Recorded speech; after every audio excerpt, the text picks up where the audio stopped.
തൃശ്ശൂരിലെ വോട്ട് വിവാദം അത് നമുക്ക് വിശദമായി തന്നെ പരിശോധിക്കാം. അതായത് 2024 ലോക്സഭാ തെരഞ്ഞെടുപ്പ് സമയം, ആ തെരഞ്ഞെടുപ്പ് ദിവസം തന്നെ, അതായത് ഫലം വന്നതിന് ശേഷമല്ല എന്ന് നിങ്ങൾ പ്രത്യേകിച്ച് ഓർക്കണം.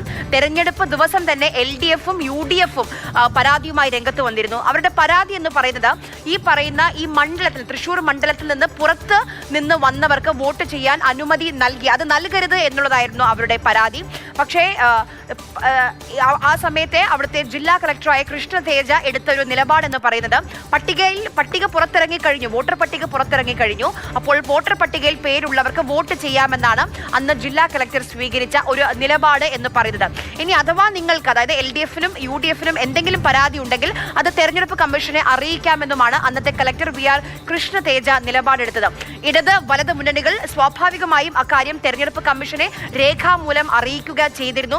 നോക്കൂ, ഇപ്പോൾ എന്തുകൊണ്ട് വീണ്ടും ഇത്രയും കാലത്തിന് ശേഷം വീണ്ടും ചർച്ചയാകുന്നു എന്ന് ചോദിച്ചാൽ, രാഹുൽ ഗാന്ധിയുടെ ആരോപണങ്ങൾ ഇപ്പോൾ രാജ്യം മുഴുവൻ ചർച്ച ചെയ്തുകൊണ്ടിരിക്കുകയാണ്. ഇന്നതാ വലിയ പ്രക്ഷോഭം, പ്രതിഷേധമൊക്കെ ഡൽഹിയിൽ നടക്കാൻ പോവുകയാണ്. ഈ രാഹുൽ ഗാന്ധിയുടെ ആരോപണങ്ങൾക്ക് ശേഷമാണ് തൃശ്ശൂരിൽ വീണ്ടും ഈ വോട്ട് ചേർത്തൽ, വോട്ടർ പട്ടികയിലെ ക്രമക്കേട് വീണ്ടും വലിയ രീതിയിൽ ചർച്ചയായിക്കൊണ്ടിരിക്കുന്നത്.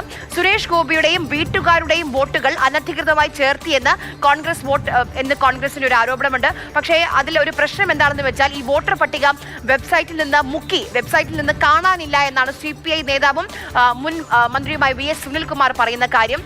ഈ തൃശ്ശൂരിലേക്ക് വന്നാൽ, ഈ തൃശ്ശൂരിലെ പൂങ്കുന്നത്തെ പ്രശ്നം, ഒരു അപ്പാർട്ട്മെന്റിൽ വീട്ടുകാർ അറിയാതെ, വീട്ടുടമ അറിയാതെ, അവിടെ താമസിക്കുന്ന വ്യക്തി അറിയാതെ 9 വോട്ടുകൾ ചേർത്തു എന്നുള്ളതാണ് വീട്ടമ്മയായ പ്രസന്നയുടെ വെളിപ്പെടുത്തൽ എന്ന് പറയുന്നത്. അപ്പോൾ കോൺഗ്രസ് പറയുന്ന കാര്യം, ഫ്ളാറ്റുകൾ കേന്ദ്രീകരിച്ച് അനധികൃതമായി വോട്ട് ചേർത്തിട്ടുണ്ട്.